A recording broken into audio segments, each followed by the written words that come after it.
Alors pour quelle raison a été fixé le jeûne du 10 Tevet? Premièrement, le jeûne du 10 Tevet, c'est une des rencontres qu'on a dans le calendrier juif. Les fêtes du calendrier sont appelées des Moadim, qui veut dire littéralement des rencontres en fait. Et la plupart des rencontres, c'est rencontrer ce qu'il y a, mais qui se cache en fait dans la réalité. Ok, par exemple à Pessah, on va rencontrer un contenu positif, le contenu de la liberté, qui toute l'année, il est un petit peu sous-jacent. Dans les jours de Chol, les jours où ces contenus sont un peu plus voilés, d'accord. À Sukkot, on va rencontrer par exemple la Simcha. Et puis dans les jours de jeûne, ce sera aussi une rencontre, mais on va rencontrer ce qu'il n'y a pas ou ce qu'il n'y a pas encore, d'accord. Et c'est tout aussi important. Par exemple, à Tisha B'Av, la rencontre du manque par excellence, en fait, on va rencontrer ce qu'il n'y a pas, ce qui nous manque, et ça va créer chez nous une envie de remplir ce manque. Et donc c'est aussi très important, même si ça passe par quelque chose de moins confortable, d'accord, par un jeûne. Donc on va finalement ne pas manger, ce qui est exactement l'inverse de ce qu'on fait dans une fête en général, qui est de manger. Donc dans la halakha, on rappelle 4 raisons pour lesquelles ont été fixés ce jeûne. La première, la plus connue, et c'est celle qui finalement va être retenue comme la raison principale, c'est le siège de Nabuchodonosor autour de Jérusalem. D'accord? Donc à la destruction du premier temple, le premier temple a été détruit en fait en plusieurs étapes. La première étape, c'est celle du 10 Tevet, c'est lorsque l'armée babylonienne de Nabuchodonosor vient et fait un siège qui va durer, je crois, 3 ans autour de Jérusalem, et c'est un petit peu le début de la fin. Puis le 17 Tammuz sera la première brèche dans la muraille, donc le moment où en fait l'armée ennemie va rentrer dans Jérusalem. Il y aura des combats pendant 3 semaines jusqu'à la destruction du temple à Tisha B'Av le 9 Av. Donc en fait, ça s'est passé par étapes. D'accord, on a le 10 Tevet, le 17 Tammuz, puis le 9 Av. Ce qui nous apprend déjà quelque chose d'important, c'est que cette destruction, cette dégradation s'est passée par étapes. Et on peut peut-être apprendre de là aussi, comme le dit la Gemara, le Yerushalmi dans Brachot, que la reconstruction, c'est-à-dire la délivrance, se passe aussi par étapes. Car Geulatam chez Israël, la délivrance d'Israël, elle est kima, petit à petit. Donc de la même manière qu'il y a des étapes en fait de dégradation, et d'ailleurs chaque étape aurait pu être finalement seulement un rappel, d'accord. Si l'histoire avait été différente, si le peuple avait pris conscience, etc., peut-être qu'il y aurait eu seulement ce siège autour de Jérusalem, et puis que il n'y aurait pas eu de destruction. C'est-à-dire la punition finale n'arrive pas d'un coup, et peut-être que la reconstruction finale n'arrive pas d'un coup non plus, et que petit à petit les choses se construisent. La deuxième raison dans la halakha qui a été associée au jeûne du 10 Tevet, c'est la mort de Ezra à Sopher. Qui était Ezra? C'était le dirigeant aussi bien politique que spirituel du peuple juif au moment du retour de l'exil en Perse, d'accord, qui se finit en fait avec l'histoire de Purim. Donc entre les deux temples, il y a 70 ans d'exil, et celui qui va réussir à ramener le peuple juif, pas tout, mais une bonne partie, en Israël, et à commencer la reconstruction du deuxième temple, s'appelle Ezra à Sopher, et on va en parler un petit peu de pourquoi est-ce qu'il était si particulier, mais en tout cas, il est décédé le tête Tevet, donc le 9, et en fait, Rachamim ont associé sa mort comme quelque chose de tragique, qui est donc associé à ce jour de manque qui est le jour du jeûne du 10 Tevet. La troisième raison qui est rappelée, c'est la traduction de la Torah en grec, qui a eu lieu, selon la tradition, le 8 Tevet, mais qui est aussi associé en fait à ce jour. On va voir pourquoi est-ce que c'est si tragique d'avoir traduit la Torah en grec. Et la quatrième raison, elle est beaucoup plus récente, elle a été instituée par le rabbinat d'Israël, par la Rabbanut Harashit, qui nous dit qu'en fait, ce jour du 10 Tevet a été décrété comme le jour du Kaddish Haklali, c'est-à-dire le jour du Kaddish général pour tous les gens dont on ne connaît pas la date de mort exacte. On parle surtout en général de ceux qui sont partis dans la Shoah, où on n'a pas finalement de date exacte de chaque personne, et donc on fait un Kaddish général pour tous ces gens-là. C'est un petit peu le Yom HaShoah de la Rabbanout d'Israël. Donc on va essayer de faire un lien entre ces 4 raisons, pas forcément dans l'ordre. On va commencer avec la traduction de la Torah en grec. Pourquoi est-ce que c'est quelque chose de si tragique. Alors on nous dit dans Masechet Sefer Torah que ce qui s'est passé, c'est que Talmai Ameler a forcé 70 sages à traduire la Torah en grec, et ce jour était aussi difficile pour le peuple juif que la faute du veau d'or. Donc il y a une comparaison entre la traduction de la Torah en grec et la faute du veau d'or. Puis on nous dit qu'à la suite de cette traduction, il y a eu de l'obscurité dans le monde pendant 3 jours. Alors qu'est-ce que ça signifie? C'est quoi finalement la faute du veau d'or? La faute du veau d'or, c'est d'avoir voulu un Dieu qui soit visible et quelque part en fait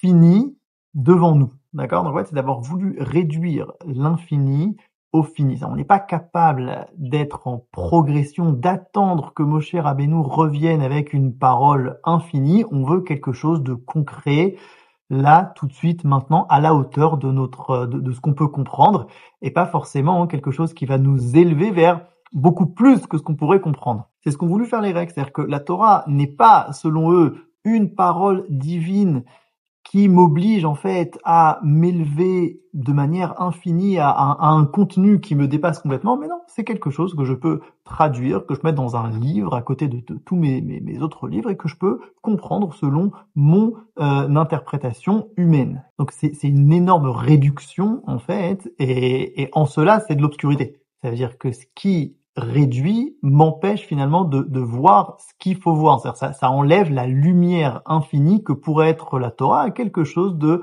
totalement fini et humain qui n'est plus de la Torah finalement. De manière plus profonde, la Torah, c'est une parole divine à quelqu'un en particulier, d'accord? À un peuple qui est le détenteur de cette parole et qui peut en fait par des conditions particulières, la développer cette parole. Donc on pourrait simplifier en disant que la Torah écrite, ce sera du haut vers le bas, d'accord, la parole du Créateur au peuple juif, et la Torah orale, ce sera du bas vers le haut, à partir de cette parole et de plusieurs conditions, de pouvoir continuer à développer ce lien-là entre le peuple et son Dieu. Et en fait, lorsque les Grecs veulent traduire la Torah en grec, de manière profonde, ils viennent dire on n'a pas besoin de Ham Israël pour comprendre la Torah. D'accord? La Torah n'est pas une parole à un peuple en particulier. Vous n'avez absolument rien de particulier, puisqu'à partir du moment où on a traduit la Torah en grec, on n'a plus besoin de vous.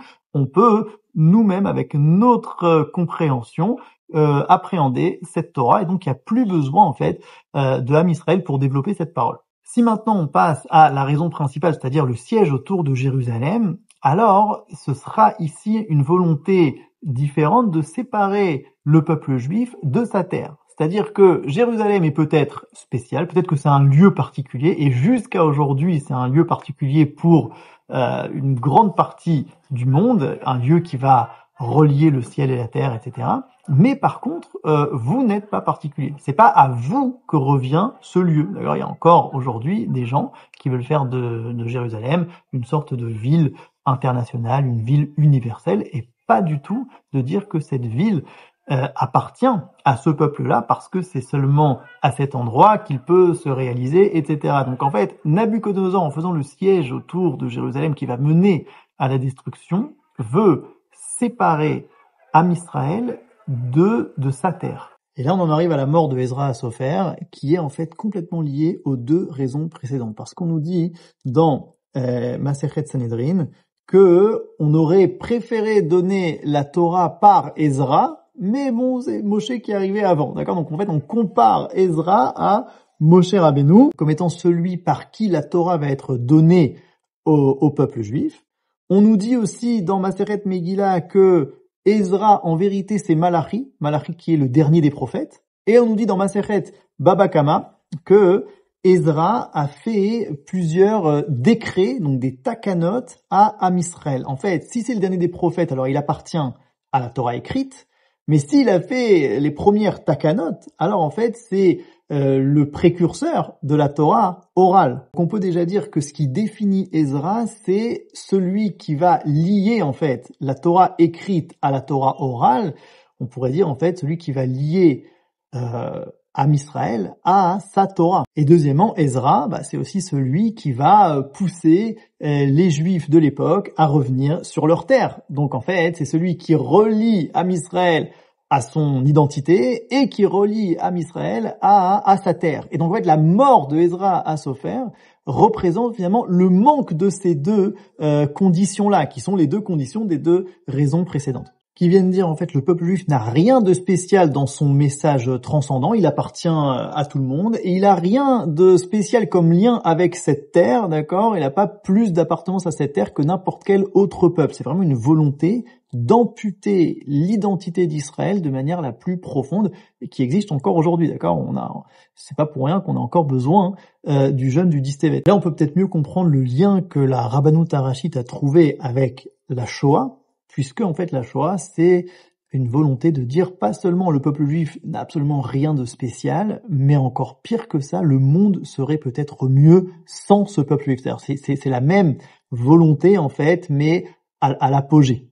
Donc c'est peut-être pas pour rien que le 10 Tevet tombe après Hanouka. Si Hanouka c'est la victoire de la particularité du peuple juif qui vient éclairer le monde, le 10 Tevet en fait c'est le même sujet mais par le manque, par le fait de dire non, Am Israël n'a absolument rien de spécial et il a rien à apporter au monde.